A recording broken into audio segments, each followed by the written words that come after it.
Bienvenue sur Tsunami IA, le podcast dédié à la déferlante de l'intelligence artificielle. Je suis Dimitri, votre hôte, et avec l'aide de mon assistant IA Josh, nous allons naviguer ensemble à travers cet océan de changements technologiques. Si vous aussi vous avez le sentiment que l'IA est un changement majeur sur lequel il faut réfléchir et s'informer, ce podcast est fait pour vous. Nous explorons, nous décryptons et surtout nous essayons de surfer sur cette immense vague de transformation que l'IA apporte à notre société. Durant chaque épisode, nous plongeons dans des sujets d'actualité, nous discuterons parfois avec des experts pour vous donner les outils nécessaires pour embrasser cette révolution. Est-ce que vous êtes prêts à plonger avec moi ?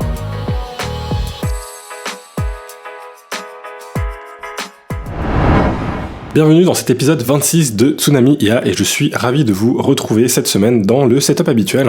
Oui, donc du coup, ce sera différent du bord de plage. J'espère que ça vous aura plu quand même d'avoir un épisode dans un contexte un petit peu différent. Mais voilà, cette semaine, on retourne au setup habituel et je vais faire sûrement un épisode un petit peu plus court puisque j'enregistre assez tard. Mais du coup, je vais essayer de ne pas perdre de temps et de rentrer directement dans la partie actualité avec une première news qui concerne Google qui prévoit d'introduire des frais pour l'accès à ses fonctionnalités de recherche améliorée par intelligence artificielle. C'est une nouvelle qui nous vient du Financial Times et qui explique que cette stratégie vise à répondre aux coûts élevés nécessaires à la mise en œuvre de services IA avancés, suggérant une transition vers des modèles d'abonnement pour les utilisateurs désireux d'expérimenter une recherche générative similaire à celle de ChatGPT. Les propositions de Google incluent l'offre de cette nouvelle fonctionnalité de recherche, actuellement en phase de bêta, pour un groupe restreint d'utilisateurs, exclusivement à travers ces services d'abonnement premium. Cette fonctionnalité permettra de répondre aux requêtes avec une approche conversationnelle en utilisant l'IA générative pour fournir des réponses uniques et précises. La décision de Google de facturer l'accès à la recherche IA reflète le défi économique posé par les coûts de calcul des technologies IA. Des acteurs comme Perplexity proposent déjà des formules d'abonnement permettant un accès illimité à des modèles IA plus puissants, tandis que d'autres, à l'instar de Microsoft avec Bing, offrent des fonctionnalités IA sans coût direct pour l'utilisateur cherchant d'autres moyens pour monétiser leurs services. Et oui, effectivement, l'intelligence artificielle, ça coûte cher en recherche et en développement, avec les temps de calcul qui sont très importants pour entraîner les modèles, et puis après derrière ça coûte cher aussi à l'usage, puisque derrière chaque requête, il y a des calculs qui sont nécessaires sur un serveur, et aujourd'hui les data centers qui font tourner les intelligences artificielles qu'on a l'habitude d'utiliser, ils coûtent encore extrêmement cher, d'autant plus qu'on n'a pas encore vraiment d'application où on a des processeurs qui sont vraiment dédiés au calcul d'intelligence artificielle, donc même si c'est des choses qui sont en train d'arriver, avec Grok par exemple dont on avait parlé, eh bien, tant que c'est pas en place, le calcul de l'IA reste quelque chose qui coûte très cher, et donc forcément, il y a besoin d'avoir un business model derrière tout ça, et donc ça ne m'étonne pas que Google est en train de tester différentes choses via son abonnement, j'imagine Workspace. Ils sont en train d'intégrer du coup, un type de recherche via IA qui serait probablement intégré à une version de Gemini. En tout cas, ça va d'abord arriver aux États-Unis, et puis on verra comment ça se passera quand ça arrivera en France. Mais en attendant, vous pouvez utiliser Perplexity, dont on avait déjà parlé, qui est aussi un moteur de recherche basé sur le langage naturel, même si personnellement, pour l'avoir un petit peu testé, je trouve que c'est sympa pour un usage, un petit peu basique. Dès qu'on commence à aller chercher en profondeur, qu'on veut des résultats un peu précis, je trouve qu'il est quand même pas encore incroyable. Donc c'est des choses en tout cas sur lesquelles il y a encore des progrès à faire. Ensuite, on va passer à une news qui concerne Meta. Meta, société mère de Facebook et d'Instagram, qui a annoncé qu'à partir de mai, elle commencerait à marquer les contenus générés par intelligence artificielle avec une étiquette fabriquée avec IA. Cette mesure concerne les vidéos, images et audios postées sur ces plateformes, élargissant ainsi sa politique qui ne ciblait auparavant qu'une petite fraction de vidéos manipulées. En plus, Meta appliquera des étiquettes à haut risque aux médias numériquement altérés, pouvant tromper significativement le public sur des sujets importants indépendamment de la technologie utilisée pour les créations. Cette initiative répond à la nécessité de gérer le contenu déceptif avant les élections américaines de novembre, soulignant les défis posés par la technologie IA générative. Elle intervient après des critiques sur l'incohérence des politiques de l'entreprise concernant les médias manipulés, notamment une vidéo controversée du président Joe Biden. Meta vise ainsi à fournir plus de transparence sur l'origine du contenu partagé sur ses réseaux, en informant les utilisateurs sur les méthodes de création des médias qu'ils consomment. Donc je sais pas exactement comment cette fonctionnalité va intégrer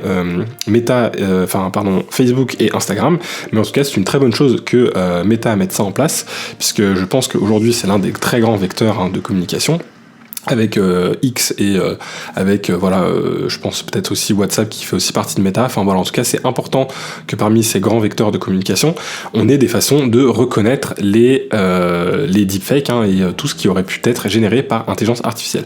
Donc je sais pas si ça va se baser sur le modèle C2PA dont on avait déjà parlé dans les épisodes précédents, qui permet justement d'authentifier des images et de connaître un petit peu le cheminement qu'il y a eu sur des modifications qui peuvent avoir eu lieu sur un matériel, que ce soit des images, de la vidéo ou de l'audio.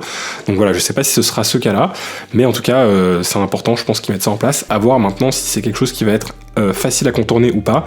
On a vu que DALL-E, le modèle de OpenAI qui fait de la génération d'images, avait intégré dans les métadatas des informations qui permettaient d'identifier le contenu comme étant un contenu généré par intelligence artificielle. Donc est-ce que ça va utiliser cette technologie pour reconnaître les images générées par IA, ou est-ce que ça va utiliser un autre système, peut-être une autre IA qui elle va détecter ce qui aurait été généré par une IA? Je ne sais pas exactement. En tout cas, si ça se base uniquement sur les métadatas, ça risque d'être assez limité, puisque c'est assez facile de supprimer ces informations ou de les modifier tout simplement pour éventuellement contourner cette fonctionnalité. Donc en tout cas, on voit que c'est un sujet qui concerne vraiment les plateformes, et que avec le sujet des élections notamment américaines cette année, il y a vraiment une volonté de vouloir essayer de limiter les dégâts avec l'arrivée des deepfakes en masse sur tous ces réseaux. La news suivante, cette fois-ci, concerne OpenAI, qui a annoncé lundi que l'utilisation de ChatGPT sans connexion serait désormais possible dans certaines régions. Donc, pour l'instant, c'est pas disponible en France, c'est disponible aux États-Unis. Et en tout cas, ça permet du coup d'éliminer l'obligation de précédemment de créer un compte, même pour la version gratuite qui fonctionne avec le modèle de langage IA GPT 3.5. Donc, bien que GPT 3.5 soit considéré comme moins précis que le GPT-4 Turbo des versions payantes, cette ouverture vise à faciliter l'accès à ChatGPT, potentiellement en tant qu'alternative à Google Search ou comme moyen d'attirer de nouveaux clients vers les versions payantes du service. OpenAI introduit généralement des garde-fous de contenu supplémentaires pour cette expérience sans connexion, notamment en bloquant certains types de contenus inappropriés pour une utilisation non connectée. Cette initiative s'inscrit dans la mission d'OpenAI de rendre les outils comme ChatGPT largement disponibles et accessibles, tout en prenant en compte les défis potentiels tels que l'abus automatisé du service. Et donc je pense que là-dedans, OpenAI, qu'est-ce qu'ils essaient de faire? Ils essaient de tout simplement rester les leaders. A priori, ils ont eu une petite perte sur le nombre d'utilisateurs qu'ils avaient par mois et le nombre de connexions à leur site. Et je pense que avec ce genre d'initiative, ils essaient de s'assurer le fait qu'ils restent les leaders sur ce marché, en tout simplement prenant beaucoup trop de place pour la concurrence, et pour éviter que derrière ils aient des gros concurrents qui se créent, et ça leur permet de garder le lead sur cette technologie, et derrière ça leur permettra plus tard de proposer des services payants ou autres quand on aura derrière moins d'alternatives. Donc je pense que c'est un petit peu leur objectif là-dedans. Donc à garder en tête que ce n'est pas le seul large language model qui est accessible sans avoir à se connecter. Dans les épisodes précédents, je vous en avais proposé pas mal, plusieurs alternatives, sachant qu'on a toujours l'alternative de utiliser Hugging Face, qui propose des modèles open source et qui pareil peuvent être utilisés sans avoir à se connecter. Donc puisque je pense qu'ils vont pas se gêner pour que les données des utilisateurs qui utiliseront cette version même sans être connectés soient réutilisées pour entraîner le modèle. Donc à garder en tête, il n'y a jamais rien qui est vraiment totalement gratuit. Ensuite, on a une news qui concerne l'Artist Right Alliance, qui a publié une lettre ouverte signée par plus de 200 artistes, dont Billie Eilish ou Pearl Jam, et notamment aussi les ayants droit de Frank Sinatra, pour exprimer leur inquiétude quant à l'impact de l'intelligence artificielle sur les droits et la valeur de l'œuvre des artistes humains. Ils affirment que l'IA constitue une menace existentielle pour leur art, capable de déclencher une concurrence préjudiciable qui pourrait diminuer la valeur de leur travail et compromettre leur capacité à être justement rémunérés. La lettre critique l'utilisation de l'œuvre d'artistes sans permission pour entraîner des modèles d'IA avec le but potentiel de remplacer le contenu créé par des humains par celui généré par IA. Les artistes soulignent l'importance de distinguer clairement entre la créativité humaine et la production de l'IA, appelant à une action pour protéger les artistes contre l'utilisation abusive de l'IA qui pourrait violer leurs droits et nuire à l'écosystème musical. Et je vous avoue que je suis un petit peu perplexe face à cette news. Je suis pas sûr que ce soit hyper pertinent, c'est pas forcément les développeurs, les artistes auront beau demander aux développeurs de ne pas développer d'IA, il y aura toujours des développeurs qui seront motivés pour le faire. Donc je suis un peu, je pense que ça aura pas un très très gros impact. Alors forcément, il y a besoin de s'assurer qu'il y ait une utilisation éthique de l'IA, notamment sur la partie utilisation des données. Et si demain on a une entreprise qui se met à entraîner son modèle sur de la musique qui a été créée par des artistes et qui a été déposée par des artistes, là effectivement on a un problème. Mais en attendant, je trouve que voilà, c'est un changement effectivement qui voilà ne va pas faire plaisir à tout le monde, hein, et notamment aux artistes. Bon après là c'est vraiment des artistes très établis, hein, c'est pas non plus voilà des artistes qui ont du mal à vivre de leur musique. Il y a même aussi des ayants droit, donc bon c'est pareil, c'est un petit peu discutable. Hein, est-ce que ils sont vraiment en droit de considérer que la créativité artistique va être limitée par l'IA alors que derrière eux, ils ne font que récupérer des droits de musique qu'ils n'ont pas créés. Bon je sais pas, c'est un petit peu discutable. En tout cas voilà, je suis un petit peu perplexe. Je pense pas que ce genre d'appel ait un grand impact. Je pense pas que c'est ce qui va motiver les développeurs à t'arrêter à continuer de travailler sur l'intelligence artificielle. Après, voilà, ça soulève des questions, hein, comme d'habitude, hein, sur l'utilisation qu'on a de l'intelligence artificielle, sur l'aspect éthique, et effectivement sur comment tout ça va évoluer dans le futur. Moi je pense que l'IA c'est une opportunité, c'est un petit peu comme Internet. Forcément quand Internet est arrivé, il y a eu une grosse remise en question de l'industrie musicale, hein, avec le format avant qui était sur les CD, où on est passé vraiment à une grosse phase où il y a eu énormément de piratage, et puis derrière une phase où on a découvert le streaming, et où aujourd'hui je pense que au final c'est une période où on a énormément d'artistes, hein. On a je pense jamais eu autant de musique qu'aujourd'hui. On a des millions d'artistes disponibles en streaming à en plus un prix qui est très abordable, hein, ce qui n'était pas forcément le cas avec l'époque des CD. Et je pense qu'aujourd'hui, voilà, on est quand même dans une ère où on a des choses qui se passent qui sont très intéressantes sur un point de vue musical. Et donc je vois pas pourquoi l'intelligence artificielle empêcherait un développement similaire. On peut aussi créer grâce à l'intelligence artificielle, on pourrait avoir des artistes qui apparaîtraient et qui créent des contenus grâce à l'intelligence artificielle. Je pense que c'est quelque chose qui doit déjà exister, hein, tout comme on a des artistes aujourd'hui numériques qui vont créer des images grâce à l'intelligence artificielle. Il faut pas oublier que derrière, voilà, il y aura quand même une personne pour créer la musique, hein, même si c'est via une intelligence artificielle. Et je pense que de toute façon, nous, on va toujours avoir besoin de se rattacher à un artiste humain à un moment donné, même s'il a utilisé l'intelligence artificielle dans son processus de création. Je pense que ça va être quand même difficile de réussir à faire des avatars entièrement virtuels, même si voilà, il y a des tentatives qui arrivent de plus en plus, hein. On avait parlé dans un des tout premiers épisodes des influenceurs IA. Voilà, pour l'instant, je pense que ça reste juste voilà une petite mode, quelque chose qui est en train d'essayer d'arriver petit à petit. Je sais pas si c'est quelque chose qui va vraiment réussir à fonctionner, puisque on a quand même quelque chose où on aime bien à la fin qu'il y ait un humain derrière les choses, hein. C'est un petit peu comme un restaurant qui va mettre en avant ses recettes fait maison. Voilà, ça va toujours nous donner plus envie que si c'est quelque chose qui a été fait de façon industrielle et voilà, et un petit peu mécanique. Donc on verra un petit peu comment tout ce débat va évoluer, mais en tout cas je pensais que c'était une news quand même assez pertinente pour vous la remonter.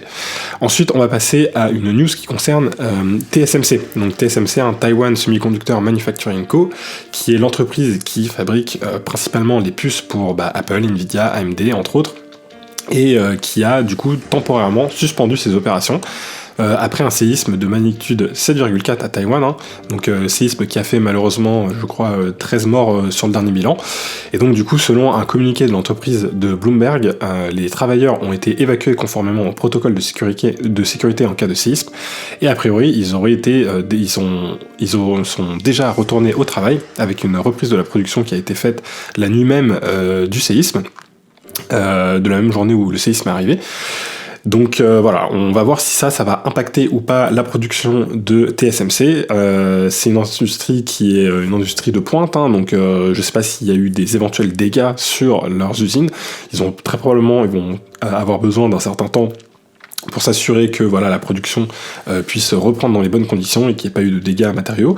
Et il ne faut pas sous-estimer le moindre décalage qu'il peut y avoir sur cette industrie, hein, puisque même si ils ont pu retourner travailler, c'est pas dit que la production ne soit pas retardée, et étant donné que quasiment tous les fournisseurs se fournissent chez eux, il y aura peut-être un impact du coup sur les livraisons des processeurs dans les mois à venir, peut-être dû à ce séisme. Ensuite, on a une news qui concerne une nouvelle escroquerie qui implique des faux cabinets d'avocats qui envoient des menaces de DMCA, donc les menaces de réclamation de copyright, pour générer de faux gains grâce au SEO, donc le Search Engine Optimization. Donc c'est ce qui vous permet d'optimiser les sites internet pour qu'ils apparaissent le plus en avant sur les moteurs de recherche, notamment sur Google. Et donc du coup, cette escroquerie, elle consiste en quoi ? En fait, elle consiste à envoyer créer un site internet avec des profils de faux avocats, Ça, c'est la première étape, hein. Donc quelque chose qui a l'air d'assez crédible, en créant un nom de cabinet, etc. Ensuite, une fois qu'on a créé ça, tout simplement, ils vont envoyer à des sites qui sont plutôt bien référencés des demandes en disant que les photos qui sont utilisées ne sont pas des photos qui appartiennent à l'auteur et qu'ils doivent absolument rajouter en crédit dans la photo, s'ils veulent l'utiliser, un lien vers un troisième site internet. Et ce troisième site internet, c'est le site internet qui, lui, va avoir un boost de SEO, puisque dans la façon dont le SEO marche, quand on a beaucoup de liens qui renvoient vers un site internet, ça permet de faire remonter dans le SEO. Donc si on prend un site qui a déjà un bon SEO, qui donne un lien vers un site qui lui n'a pas un bon SEO, et ben ce lien-là va booster le site qui n'a pas le bon SEO et va du coup le mettre un peu plus en avant. Et donc c'est cette technique-là qu'ils utilisent pour essayer du coup de booster des liens de sites tiers.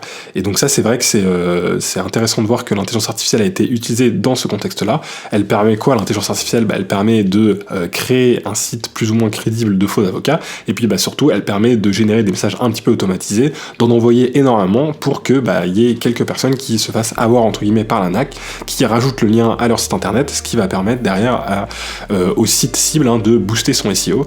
Donc voilà, le site cible qui avait été repéré par le journaliste sur cette arnaque a été contacté, hein. Ils n'ont pas du coup commenté sur le fait qu'ils avaient utilisé ce service-là. A priori, voilà, ils ont dit qu'ils n'avaient rien à voir avec ce service-là, mais bon, c'est toujours difficile à dire dans ce genre de contexte. En tout cas, voilà, intéressant de voir qu'il y a des tas de nouvelles possibilités avec l'intelligence artificielle et que malheureusement, il y en a certaines qui sont plutôt des arnaques, hein, et qu'il y a beaucoup de créativité chez les arnaqueurs pour utiliser l'intelligence artificielle. Voilà, on avait parlé du deepfake qui avait été utilisé pour détourner des fonds dans une banque. Donc ça, c'était plutôt des arnaques déjà connues qui étaient améliorées grâce à l'intelligence artificielle. Et donc là, voilà, c'est intéressant de voir qu'il y a des techniques aussi différentes qui peuvent arriver avec l'IA. Ensuite, on a une nouvelle qui concerne Apple, qui a révélé leur Realm. Donc c'est un langage, c'est un modèle de langage qui s'appelle donc Reference Resolution as Language Modeling. Donc un modèle de langage conçu pour fonctionner sur les smartphones et rendre les assistants vocaux comme Siri plus intelligents en améliorant leur compréhension du contexte et des références ambiguës.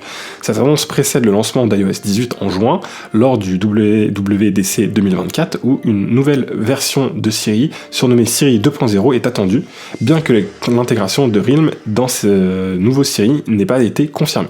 Realm est le fruit du travail de l'équipe de recherche en IA d'Apple qui connaît une croissance rapide. Ce modèle se concentre spécifiquement sur l'amélioration des modèles existants, les rendant plus rapides, intelligents et efficaces. Apple affirme que Realm surpasse même le GPT-4 d'OpenAI sur certaines tâches.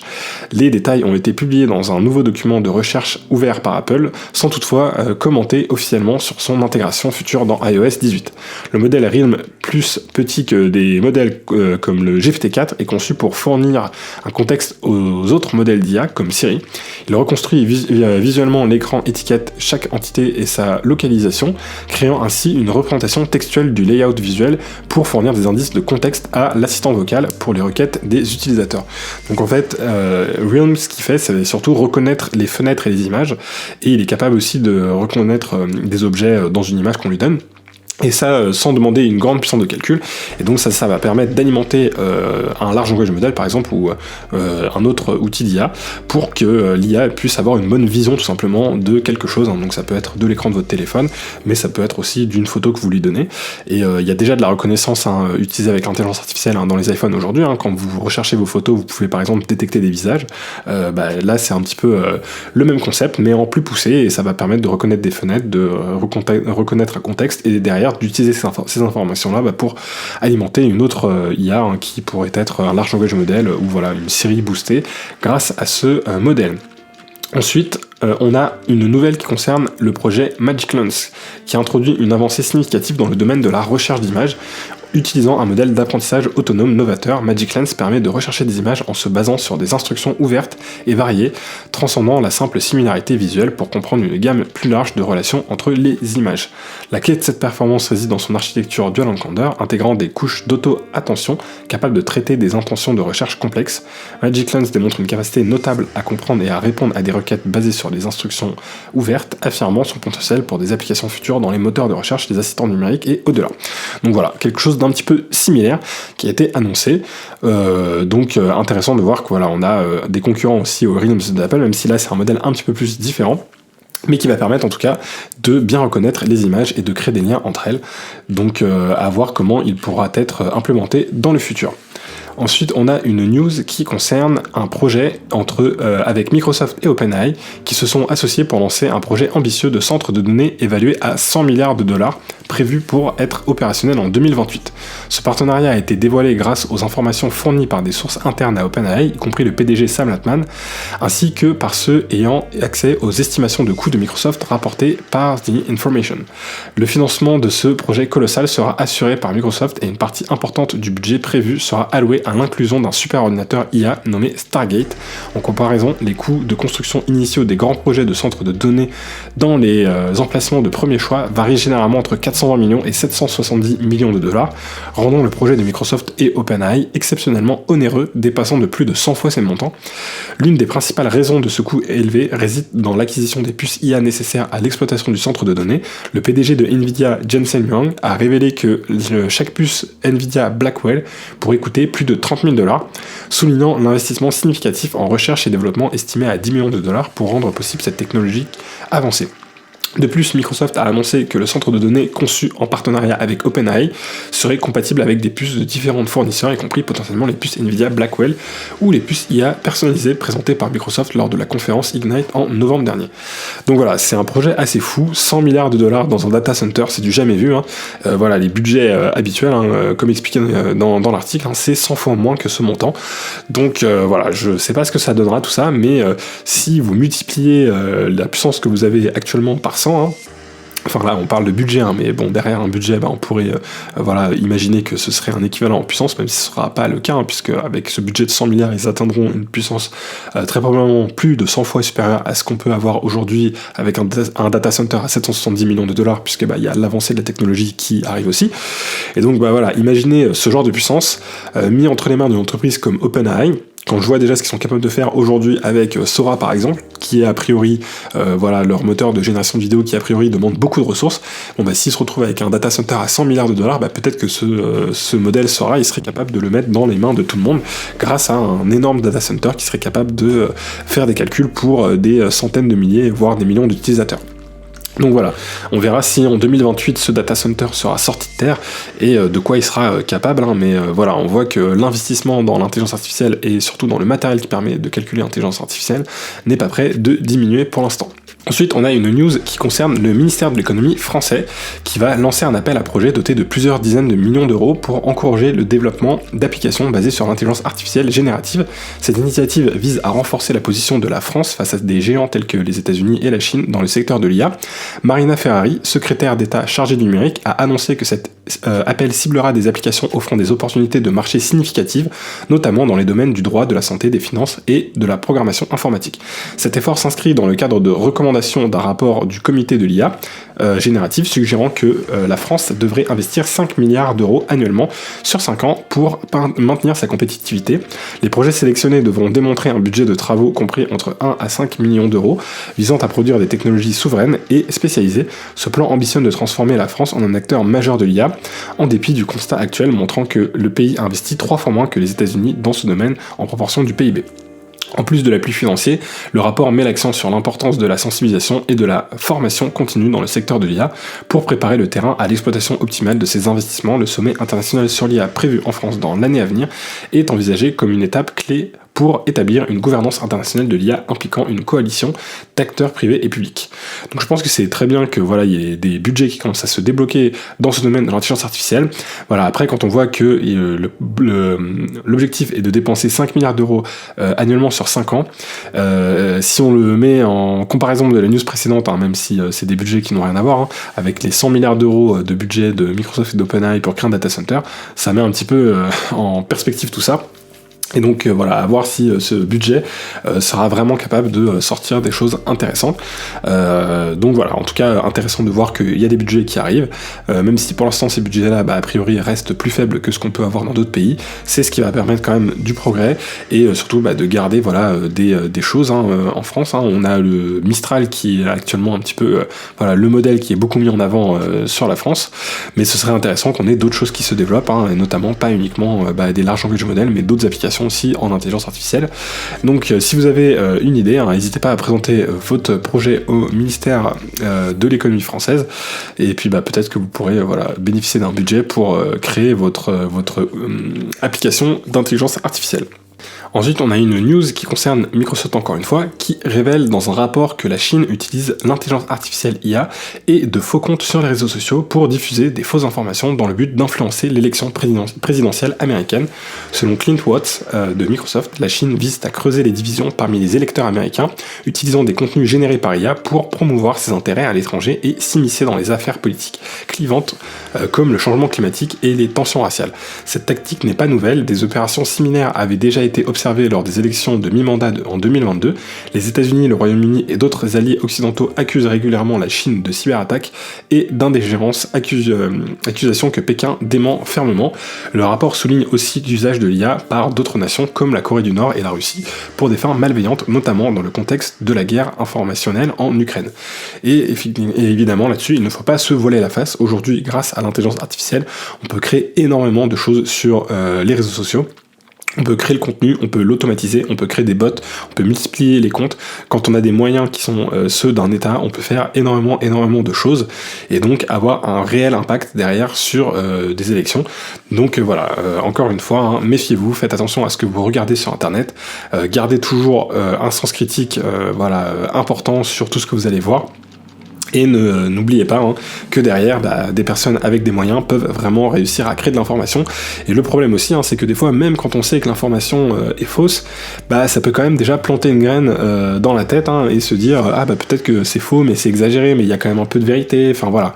Et c'est comme ça qu'on peut quand même derrière se faire avoir par des informations fausses sur les différents réseaux. Donc moi j'ai vraiment hâte qu'on ait des façons d'avoir des informations plus fiables. Donc le projet C2PA pour l'instant, j'en parle à chaque fois, mais il est concrètement pas disponible, en tout cas il n'est pas vraiment implémenté aujourd'hui, et je pense qu'on a vraiment besoin pourtant de ce genre de projet pour justement pouvoir commencer à authentifier un petit peu plus les choses, des choses qui vont pouvoir par exemple mettre en avant des comptes qui seraient plus authentiques que d'autres. C'est un petit peu ce que le réseau social X est en train de faire, même si pour l'instant ça marche pas vraiment, puisque il suffit de payer pour pouvoir avoir un compte authentifié.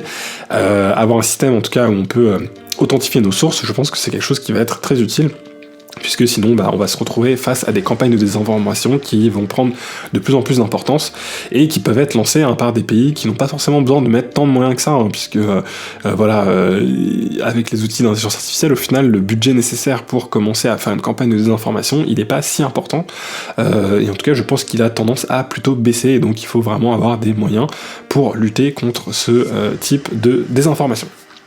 Ensuite, on a une nouvelle qui concerne l'armée israélienne qui aurait utilisé une intelligence artificielle secrète surnommée Lavender pour identifier jusqu'à 37 000 personnes comme étant des combattants ou militants du Hamas et du djihad islamique palestinien dans la bande de Gaza. Ce système a été révélé suite à une enquête approfondie menée par le magazine Plus 972 et le site local Call, basé sur les témoignages de 6 officiers de renseignement israéliens. L'utilisation de Lavender a marqué un tournant dans les méthodes de ciblage de l'armée israélienne, permettant une identification rapide des cibles pendant le conflit de mai 2021, décrit comme la première guerre de l'IA. Selon les sources, l'intelligence artificielle a contribué à générer 100 nouvelles cibles par jour, optimisant ainsi les actions militaires israéliennes sur le terrain. Toutefois, malgré cette efficacité apparente, le programme présente un taux d'erreur estimé à 10%, soulevant des préoccupations quant à la possibilité de ciblage erroné de civils.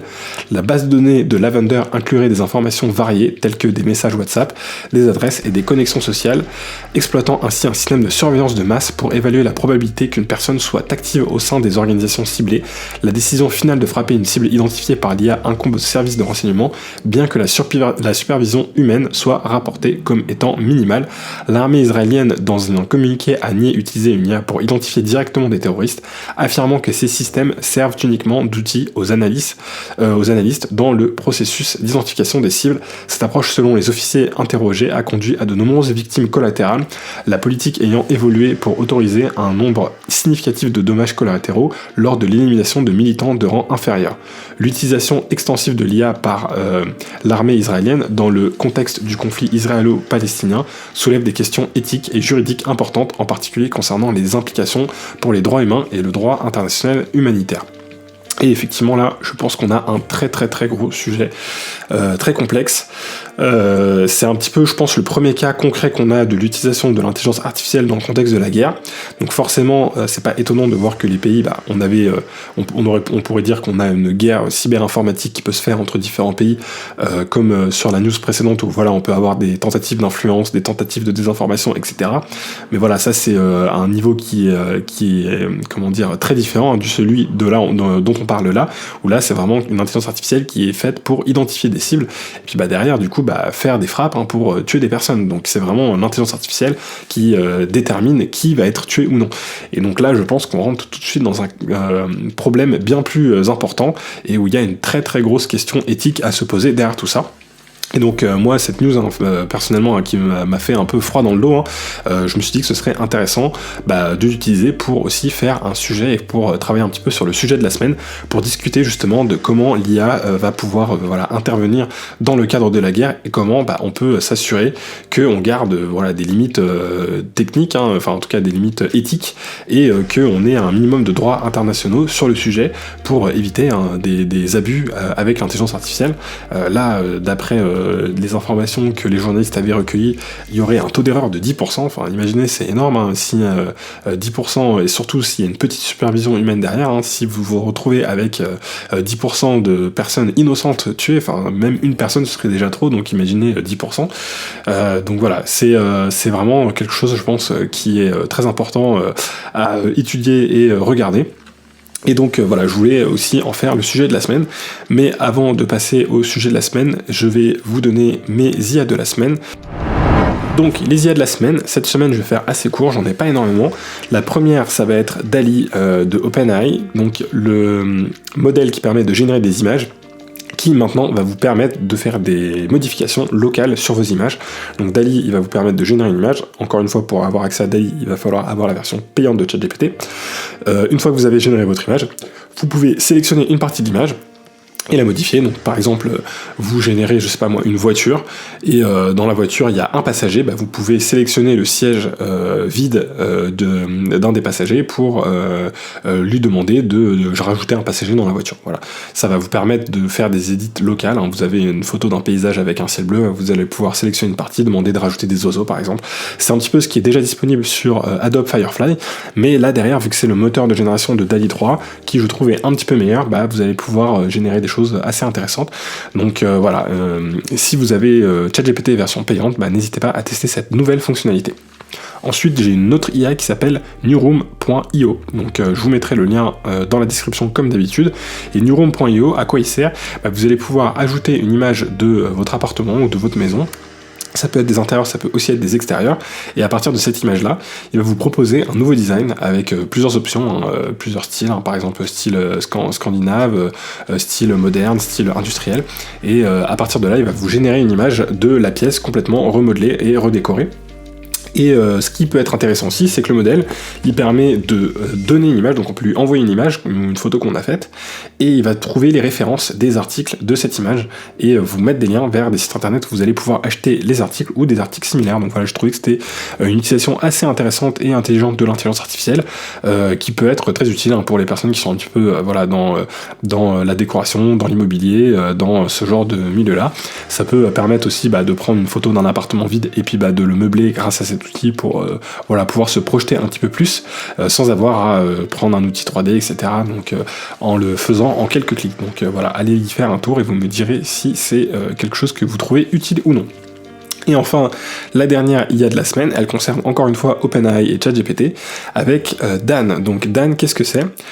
C'est le diminutif de Do Anything Now, et en fait c'est une commande, un prompt qui va entre guillemets jailbreaker ChatGPT. Donc qu'est-ce que ça veut dire jailbreaker ChatGPT? C'est qu'on va essayer de retirer les limites que ChatGPT a. ChatGPT, il y a plein de choses où il va refuser de vous répondre, il va essayer de vous faire une réponse, vous dire qu'il n'est pas capable de répondre à tel sujet ou tel sujet. Il y a des choses qu'il ne va pas faire, il va pas vous insulter par exemple, il va pas avoir un ton je sais pas moi arrogant, ce genre de choses là.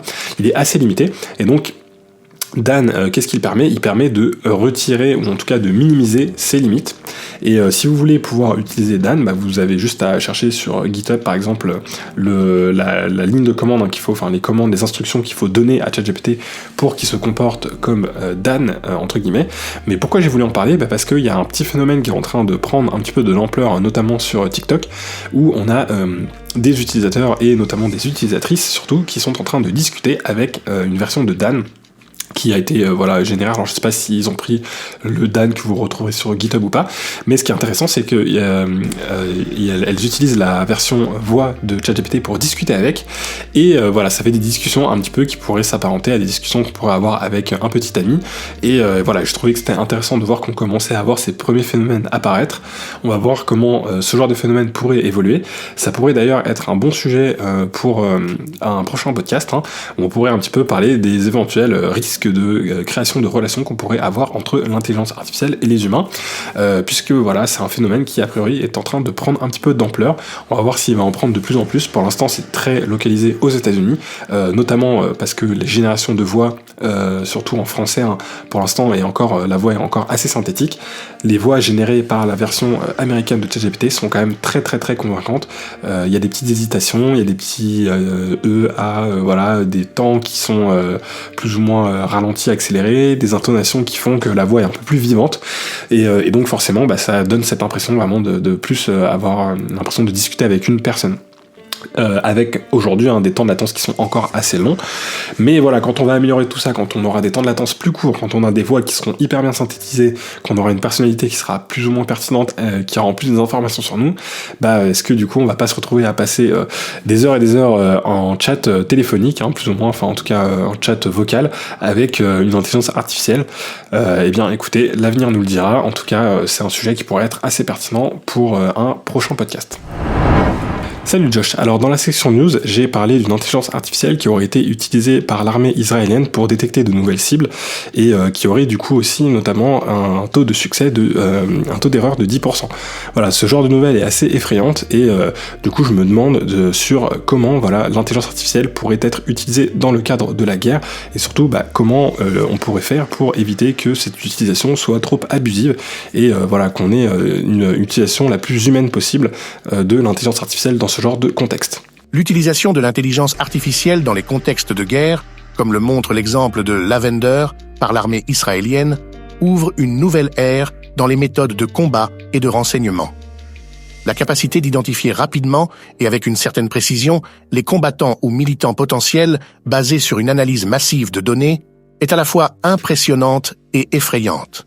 Cela soulève plusieurs questions importantes sur les implications éthiques, morales et légales de l'utilisation de l'intelligence artificielle dans les conflits armés. Pour s'assurer que l'utilisation de l'intelligence artificielle en temps de guerre soit effectuée de la manière la plus humaine possible et pour limiter les abus, plusieurs mesures peuvent être envisagées. Il est primordial de développer et de renforcer le cadre juridique international régissant l'utilisation de l'intelligence artificielle dans les conflits armés. Cela inclut la mise à jour des lois de la guerre, le droit international humanitaire, pour s'assurer qu'elles restent pertinentes à l'ère de l'intelligence artificielle. Ces lois devraient spécifier les limites et les conditions d'utilisation des systèmes d'IA dans les opérations militaires, en mettant l'accent sur la protection des civils et le respect des droits humains. Les pays et les organisations internationales devraient collaborer à l'élaboration de standards éthiques pour le développement et l'utilisation de l'IA dans le contexte militaire. Ces standards devraient encourager la transparence, la comptabilité, responsabilité et l'inspection indépendante des systèmes d'IA utilisés en temps de guerre. La supervision humaine est cruciale pour s'assurer que les décisions prises par des systèmes d'IA dans le cadre de conflits respectent le droit international humanitaire. Les décisions concernant les cibles à attaquer doivent toujours être revues et approuvées par des humains, idéalement à plusieurs niveaux de commandement, pour minimiser les erreurs et les dommages collatéraux. L'accent devrait également être mis sur le développement et l'emploi de systèmes d'IA axés sur la défense plutôt que sur l'attaque. Cela inclut l'utilisation de l'IA pour la détection précoce des attaques, la défense cybernétique et le soutien logistique. Ces applications peuvent contribuer à protéger les civils et à réduire l'intensité des conflits. La coopération internationale est essentielle pour partager les meilleures pratiques et les leçons apprises concernant l'utilisation éthique de l'IA dans les opérations militaires. Les forums internationaux peuvent servir de plateforme pour discuter des avancées technologiques, évaluer leur impact sur la sécurité internationale et développer des stratégies communes pour prévenir les abus. L'IA a le potentiel de changer fondamentalement la nature de la guerre, rendant les conflits plus précis, mais aussi potentiellement plus impitoyables. Une approche équilibrée, qui tient compte des avantages en termes d'efficacité, tout en minimisant les risques et les dommages aux populations civiles, est cruciale. Pour cela, un engagement fort envers l'éthique, le droit international et la coopération mondiale est indispensable pour guider l'utilisation de l'IA dans les contextes de guerre. Alors merci Josh pour ce premier retour, et moi sur la partie déshumanisation en particulier, je pense à quelque chose, ça me fait penser à un concept qui existe, qui voudrait que lorsqu'une personne doit utiliser l'arme atomique, avant d'utiliser l'arme atomique, elle serait obligée de tuer une personne de ses propres mains pour s'assurer qu'elle se rende compte de l'impact en fait que ça a d'utiliser l'arme atomique et des vies humaines qu'il y a derrière, pour éviter en fait que la décision soit trop déshumanisée, que la personne se retrouve un petit peu trop éloignée des impacts de l'utilisation de l'arme atomique, en fait, pour créer un espèce de lien très très fort pour qu'on se rende compte de l'importance. Voilà ce que c'est une vie humaine. Imagine donc ce que c'est l'utilisation de l'arme atomique qui va engendrer des milliers ou des millions potentiels de vies humaines qui seraient mortes. Donc voilà, c'est vraiment je pense une façon théorique, un concept qui je trouve est assez pertinent pour s'assurer qu'on perd pas l'aspect humain dans tout ça. Et donc je trouve que ce concept, est-ce que c'est pas quelque chose qui pourrait être assez pertinent dans le cadre justement de l'utilisation de l'intelligence artificielle pour être utilisé un petit peu en tant que garde-fou et éviter que des décisions soient prises de façon un petit peu trop déshumanisée parce que trop automatisée par une IA, etc. Où on pourrait un peu se dire tout simplement l'IA m'a dit de cliquer, donc j'ai cliqué sans se rendre compte derrière qu'il y a des vies humaines engagées. Qu'en penses-tu, Josh ? L'idée que vous évoquez rappelle des réflexions profondes sur la moralité et la responsabilité dans la prise de décision, notamment celles qui ont des conséquences irréversibles ou massives sur la vie humaine. Le concept théorique autour de l'utilisation de l'arme atomique, où un décideur doit personnellement exécuter un acte de violence avant de pouvoir ordonner un bombardement nucléaire, vise à réintroduire une dimension humaine et émotionnelle directe dans le processus de décision. L'objectif est de s'assurer que la décision de déclencher une arme aussi destructrice ne soit pas prise à la légère ou déshumanisée par la distance ou la dépersonnalisation. Appliquer un principe similaire à l'utilisation de l'intelligence artificielle dans les contextes militaires pourrait être une approche valable pour s'assurer que les décideurs mesurent pleinement le poids de leurs actions. Voici quelques idées sur la manière dont de tels garde-fous pourraient être intégrés dans l'utilisation militaire de l'IA. Imposer une couche de responsabilité personnelle aux commandants et aux opérateurs d'IA militaires peut les inciter à évaluer plus soigneusement les conséquences de leurs actions. Cela pourrait se traduire par des processus de validation où les décideurs doivent personnellement approuver les frappes basées sur l'IA en s'assurant qu'ils comprennent les implications de leurs décisions. Avant l'autorisation d'une opération militaire utilisant l'IA, des simulations visuelles ou des présentations pourraient être utilisées pour montrer les effets potentiels sur les zones civiles et les populations. Bien que cela ne remplace pas l'expérience directe, cela pourrait aider à humaniser les conséquences des décisions prises. Renforcer la formation des opérateurs et des décideurs en éthique militaire et en droit international humanitaire peut les aider à mieux comprendre l'impact de leurs décisions sur les vies humaines. Cette approche vise à développer une conscience et une réflexion plus profonde sur les implications morales de l'utilisation de l'IA dans les conflits. Encourager un débat public et transparent sur l'utilisation de l'IA dans les opérations militaires peut également servir de garde-fou. En exposant les dilemmes moraux et les défis éthiques associés à l'IA à une audience plus large, les décideurs pourraient être incités à considérer plus attentivement les conséquences de leurs actions. La mise en place de comités de revue indépendants pour évaluer les décisions d'utiliser l'IA dans des contextes militaires pourrait offrir une perspective externe et objective. 6 comités pourraient examiner les preuves justifiant l'utilisation de l'IA et évaluer si les actions proposées respectent les normes éthiques et légales internationales. En somme, bien que les analogies avec l'arme atomique ne soient pas parfaites, elles soulignent l'importance cruciale d'aborder l'utilisation de technologies puissantes, comme l'IA, avec une grande prudence et une conscience morale. Impliquer directement les décideurs dans les conséquences de leurs actions, par des moyens symboliques ou pratiques, pourrait aider à garantir que la technologie soit utilisée de manière à respecter la dignité humaine et les principes éthiques. Donc effectivement, comme Josh nous le dit, je pense que c'est l'utilisation de l'IA dans ce genre de contexte, c'est quelque chose à aborder avec énormément de prudence.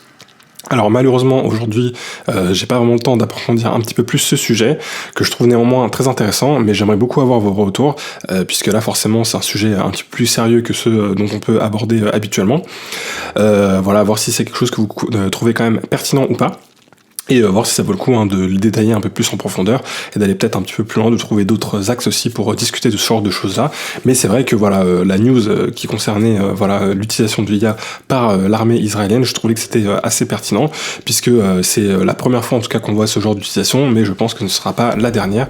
Et donc forcément, il y a vraiment des grosses questions éthiques et humanitaires qui se posent en tout cas derrière tout ça. Et donc du coup, je voulais lancer en tout cas une première réflexion sur le sujet, même si c'est un sujet un petit peu difficile à aborder et voilà, sur lequel je n'ai pas non plus de bonnes connaissances et donc du coup je voulais quand même lancer un premier jet là-dessus. Donc dites-moi si c'est quelque chose que vous trouvez pertinent ou pas, voir si ça vaut le coup d'aller un petit peu plus loin dans ce genre de thème ou pas. Et en tout cas j'espère sinon que l'épisode vous a plu et du coup je vous dis à la semaine prochaine. Ciao.